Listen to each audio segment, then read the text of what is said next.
This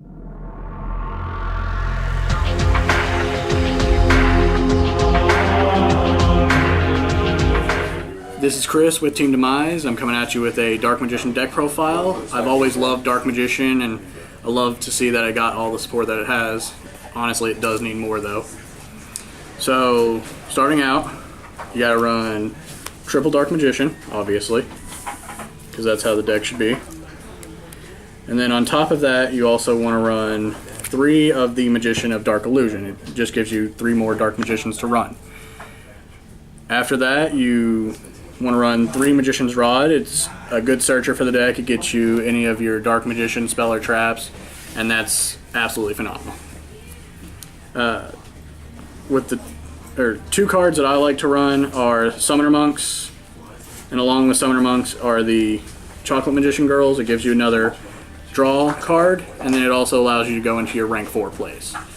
Because there are times where you brick with a certain spell card, and you can just ditch that.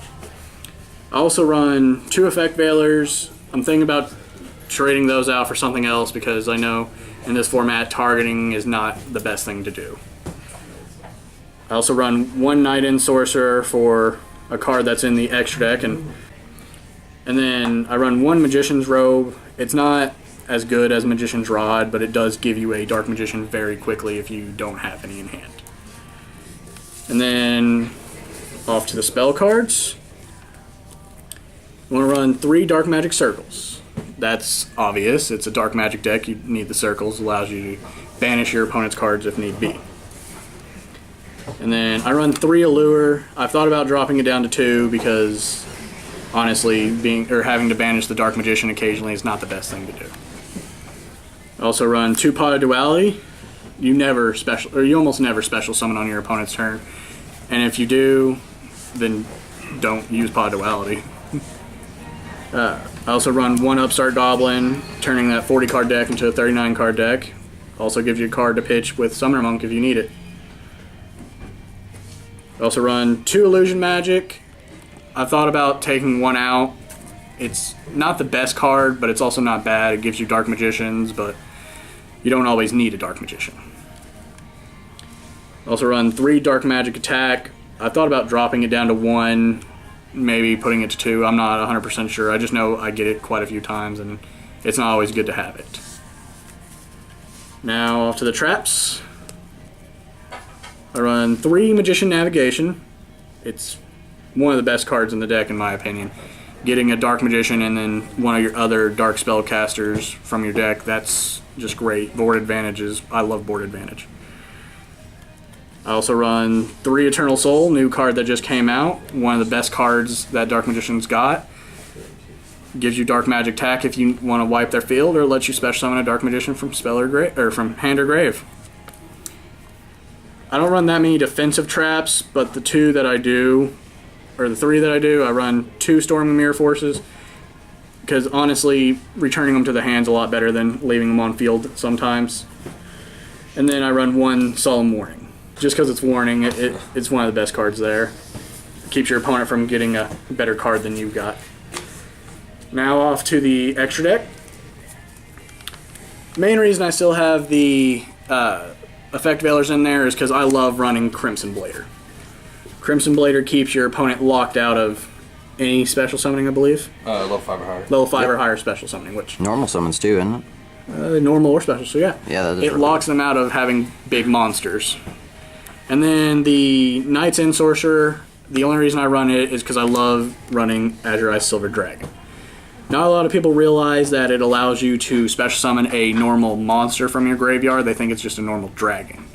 But Azure Eyes lets you get out the Dark Magician that's in your grave, and that's one of the best things to do, especially with Dark Magic Circle on the field. With the 3 Magician's Rods that are in the deck, I do run 1 Grand Pulse, just because I like being able to blow up my opponent's field, and then I also have the 28 defense, which is sometimes hard to get over. That is pretty broken as 28 defense. I also run 1 Abyss Dweller. That's just there, because don't really like BA. And it actually works against ABCs, I believe. It does, yeah. It somewhat does, yeah. Daigusto Emerald. A lot of people use it for the returning 3 monsters from your graveyard to the deck and then drawing a card, but you can actually use its second effect to special summon a Dark Magician from grave. Castel, because Castel needs to be in the deck. Heartland Draco, because you almost always have a face-up spell card, which makes him untargetable for attacks, and then you can just attack directly with him for a game winning mainly. You also run number 101 Silent Honor Arc, because taking your opponent's advantage for your own advantage is really nice, and it's also nice that it doesn't kill or doesn't die. I run 1 Ebon High Magician. I actually don't go into him a lot. He's not as good as I thought he would be, but it's just another card that I can go into. It's got 28 defense, which is nice. I run 1 Gaia Dragon, the Thunder Charger, because 26 with piercing, that sometimes ends a game. 1 Red Eyes Flare Metal Dragon, because effect or burn damage whenever my opponent activates something. That's just nice. I run 2 Ebon Illusion Magician, get out the Dark Magician as quickly as possible, and with the effect of targeting 1 card my opponent controls when a normal spellcaster attacks. That's just nice, and banishing it. And then the cards everyone hates, double number 11 Big Eye.